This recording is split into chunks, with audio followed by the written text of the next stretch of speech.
राष्ट्रीय शिक्षा नीति या नई शिक्षा नीति, जिस पर पिछले 5 साल से लगातार चर्चाएं हो रही है। मल्टी डिसिप्लिनरी जो अप्रोच है कि बच्चा अपने विषय के साथ दूसरे विषय की भी जानकारी इसमें लेता है। बच्चों को पूरी अपॉर्चुनिटी मिल रही है कि वो आगे कॉम्पिटिटिव एग्ज़ाम्स में अपीयर हो सकें।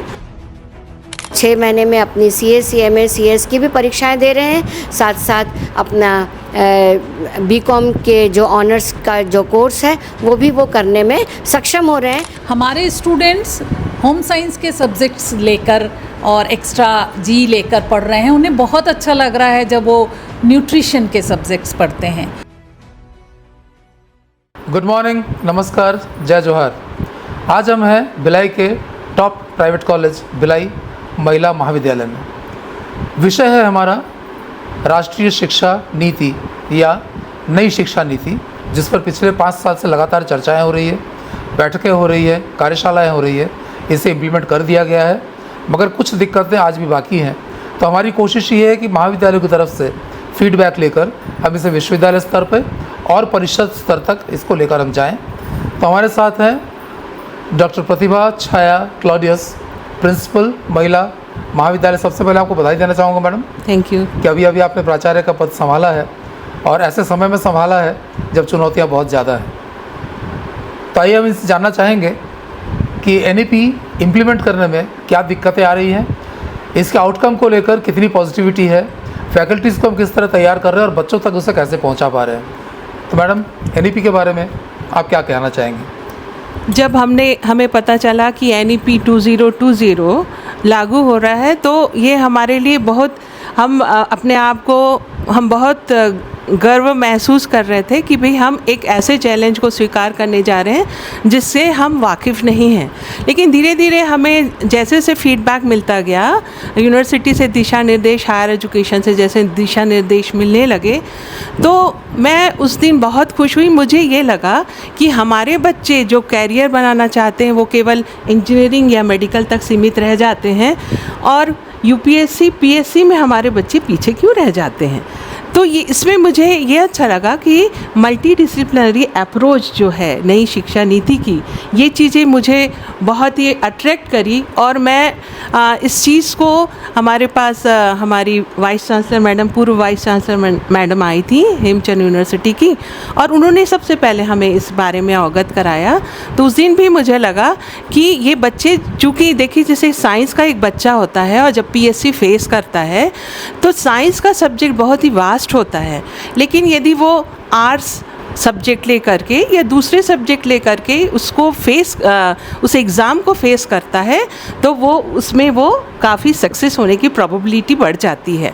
तो जो ये मल्टी डिसिप्लिनरी जो अप्रोच है कि बच्चा अपने विषय के साथ दूसरे विषय की भी जानकारी इसमें लेता है, तो उसको इस प्रकार के कॉम्पिटिटिव एग्ज़ाम में उसको काफ़ी हेल्प होगी, ऐसा मुझे लगा।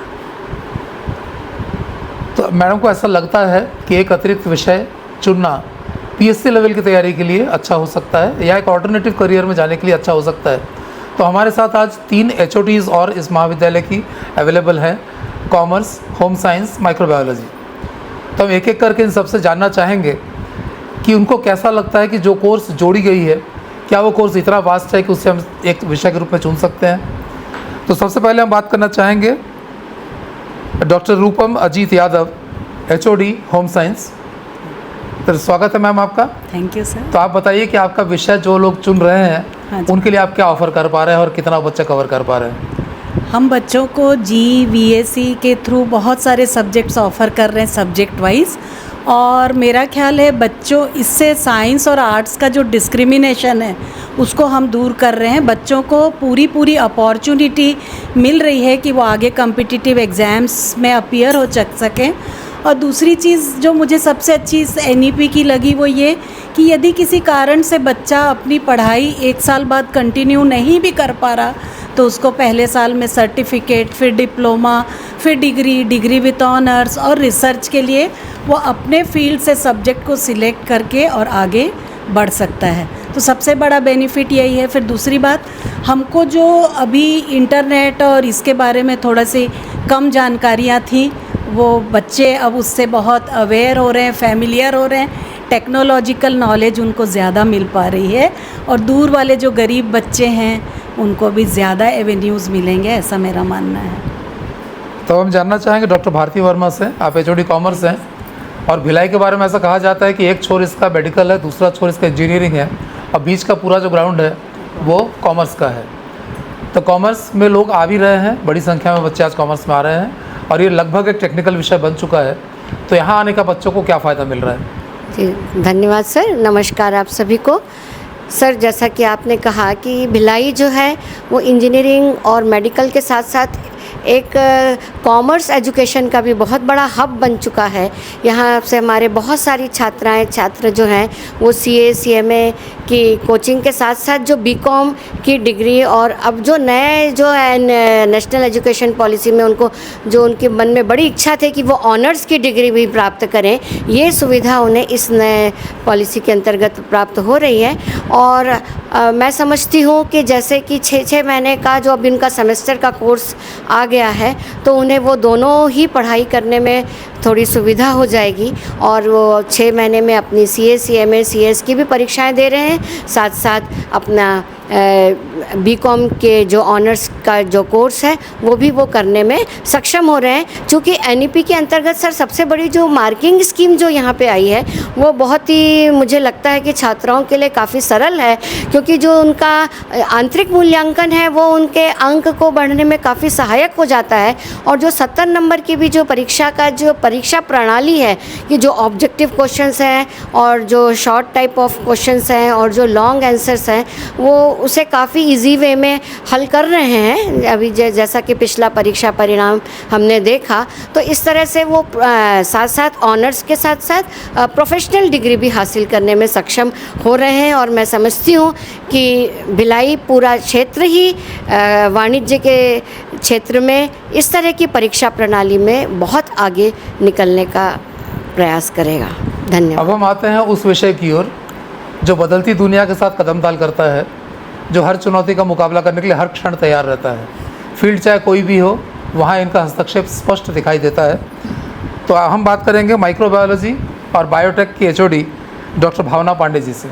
नमस्कार सर, मैं डॉक्टर भावना पांडे, और मैं बताना चाहूँगी कि बायोटेक्नोलॉजी एंड माइक्रोबायोलॉजी एक ऐसा विषय जिसका कि अभी पूरे विश्व में बूम चल रहा है।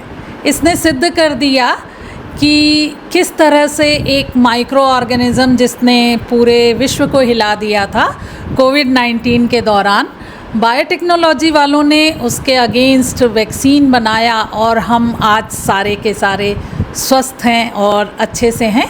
अब मैं NEP में आना चाहूँगी सर। NEP सिलेबस मुझे काफ़ी अट्रैक्ट किया। NEP सिलेबस ने बच्चे बहुत ही खुश हैं क्योंकि उन्हें एक कुछ नया भी पढ़ने को मिल रहा है। हमारे स्टूडेंट्स होम साइंस के सब्जेक्ट्स लेकर और एक्स्ट्रा जी लेकर पढ़ रहे हैं, उन्हें बहुत अच्छा लग रहा है जब वो न्यूट्रिशन के सब्जेक्ट्स पढ़ते हैं। VAC और SEC ने तो बहुत ही अच्छा किया है कि बच्चों की वैल्यू एडिड कोर्स में वो कुछ नया सीख रहे हैं। सिर्फ अपने सब्जेक्ट की पढ़ाई तो हमेशा ही होती है सर, लेकिन NEP के आने से हम भी खुश हैं और स्टूडेंट्स भी काफ़ी खुश हैं।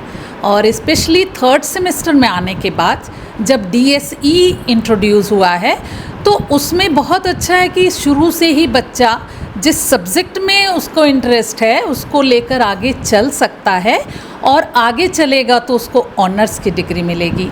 तो अभी तो NEP का प्रयास बहुत अच्छा है सर। तो हम लौट कर आते हैं हमारी प्राचार्य के पास। मैडम भौतिक शास्त्र से हैं और बहुत सारे बच्चे भौतिक शास्त्र को पसंद करते हैं, मगर कभी गणित के कारण छोड़ देते, कभी केमिस्ट्री के कारण, कि केमिस्ट्री पसंद नहीं है, गणित बनता नहीं है, फिज़िक्स में इंटरेस्ट है। अब ऐसे बच्चे भी शायद फिज़िक्स पढ़ सकते हैं, ऐसे कोई प्रावधान है। एक चुनौती आ रही है सबके सामने कि कॉलेज का जो रॉ मटेरियल है या हमारे पास जो बच्चे आते हैं वो स्कूलों से आते हैं। अगर वो मेंटली प्रिपेयर्ड होकर आए या विषय की जानकारी लेकर आएँ तो शायद ये वैकल्पिक विषय से उनको चुनना है। अब तो सभी विषय कंपलसरी हो चुके हैं। योगा वगैरह जो पहले हम जोड़ते थे साथ में, तब वो भी एक विषय के रूप में शामिल हो गए हैं। तो ऐसे समय में अगर कोई नया विषय उनको मिलता है तो तैयारी अगर उनकी हायर सेकेंडरी लेवल पे होती है तो ज़्यादा आसान होगा। अभी शायद ऐसा नहीं हो पा रहा है कि बच्चे यहाँ आने के बाद ही उसको अडैप्ट करने की कोशिश करते हैं। तो कौन सी चुनौती आ रही है और किस तरह से जूझ रही हैं आप इससे? आपने बहुत अच्छी बात करी कि बेसिक जब उनका एजुकेशन शुरू होता है यदि तब से हम बच्चों को मेंटली प्रिपेयर करें तो कॉलेज लेवल पर हायर स्टडीज़ में उनको उतनी दिक्कत नहीं आएगी।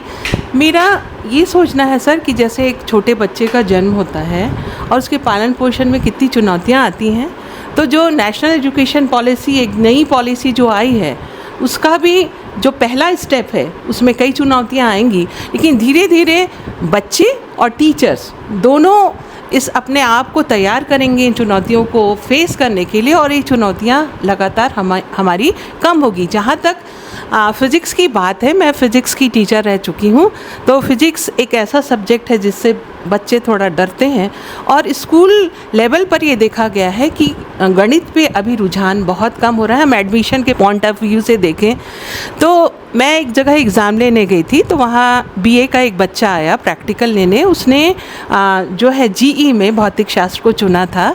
तो मैंने उससे पूछा कि बेटा आपने ऐसा क्यों चुना, आप बीए के बच्चे हो, आप कैसे, क्योंकि वो एक भी आंसर नहीं दे पा रहा था। तो उसने कहा मैडम मैं जब फॉर्म भरने गया, क्योंकि वो प्राइवेट बच्चा था, तो मुझे उन्होंने कहा कि सेंटर वालों ने कहा कि मैकेनिक का एक नया कोर्स शुरू हुआ है। एक्चुअल में वो मैकेनिक्स यानी यांत्रिकी का पेपर था, लेकिन वो बच्चे ने मैकेनिक समझ के उसने सोचा कि उसको कार, स्कूटर और ये सब टेक्निकल जानकारी उसको मिलेगी, तो उसने वो अडॉप्ट कर लिया। तो ये है कि हमें अभी बच्चों को बहुत ज़्यादा बच्चों को प्रिपेयर करना है, इसकी जानकारी देना है, और हायर एजुकेशन हमें भी लगातार हमारे ओरिएंटेशंस टीचर्स के, प्रिंसिपल के लगातार हो रहे हैं, और हम ये जानकारी अपने बच्चों को भी दे रहे हैं कि इस प्रकार से गलती ना करें और जो सुविधा मिली है उसका वो अच्छे से लाभ उठाएं। तो मुझे लगता है कि चुनौतियाँ तो हमेशा हर फील्ड में होती हैं, और हमको उसको अच्छे से हम पार करेंगे और बच्चों को भी इसके लिए मेंटली प्रिपेयर करेंगे। तो अच्छी बात ये है कि एनईपी को लेकर चाहे चैलेंजेस कितने भी हों, मगर यूनिवर्सिटी से लेकर केंद्र सरकार के शिक्षा मंत्रालय से, जो पहले मानव संसाधन मंत्रालय हुआ करता था, सभी प्रोएक्टिव भूमिका में हैं, सभी कोशिश कर रहे हैं कि किसी तरह ये इम्प्लीमेंट हो और बच्चों को इसका लाभ मिले। तो सवाल ये है मैडम कि क्या लगता है कि कितने सत्र निकलने के बाद, कितना बैच निकलने के बाद इसका वास्तविक लाभ स्टूडेंट्स को मिल पाएगा? मेरे को लगता है अभी जैसे कि हम लोग इनिशियल स्टेज में हैं, अभी 3rd सेमेस्टर हमारा चालू हुआ है, और जितने भी अपने जो ऑटोनॉमस कॉलेजेस हैं उनके तो वो 7th सेमेस्टर तक पहुंच गए हैं। तो वो जो चैलेंजेस वो अभी 7th सेमेस्टर उनके लिए बहुत बड़ा चैलेंज है, लेकिन हम उनके पीछे पीछे उनका अनुसरण कर रहे हैं। तो मुझे लगता है कि उनका एक बैच अब 8 सेमेस्टर के बाद एक बैच उनका निकल जाएगा, क्योंकि ये 3 और 4 ईयर्स कोर्स है। तो मुझे लगता है कि हमारा जो पहला बैच जब निकल जाएगा, उसके बाद जो सेकेंड बैच आएगा उसमें हम ये सभी जो हमारी अभी जो भी तकलीफ़ें हमें हो रही हैं वो ओवरकम हो जाएंगी, ऐसा मुझे लगता है। तो बधाई हो और शुभकामनाएं आप लोगों को कि आपको तो पढ़ाते 40 साल हो गए हैं, बाकी फैकल्टीज़ भी आपके 30-35 साल का एक्सपीरियंस लेकर बैठी है यहाँ। तो एक लंबा अनुभव आप लोगों के सामने है, क्योंकि बच्चों को तैयार करना और उन्हें रोज़गार के क्षेत्र में भेजना ये महाविद्यालयों की एक बड़ी जिम्मेदारी है। तो इसे हम कितना पूरा कर पाते हैं ये भी हम देखेंगे, मगर अच्छी बात ये है कि आप सब पॉजिटिव एनर्जी से भरे हुए हैं और इस चुनौती को स्वीकार कर रहे हैं, आगे बढ़ने की लगातार कोशिश कर रहे हैं। आप सबको एक बार फिर बधाई और शुभकामनाएं। Thank you very much.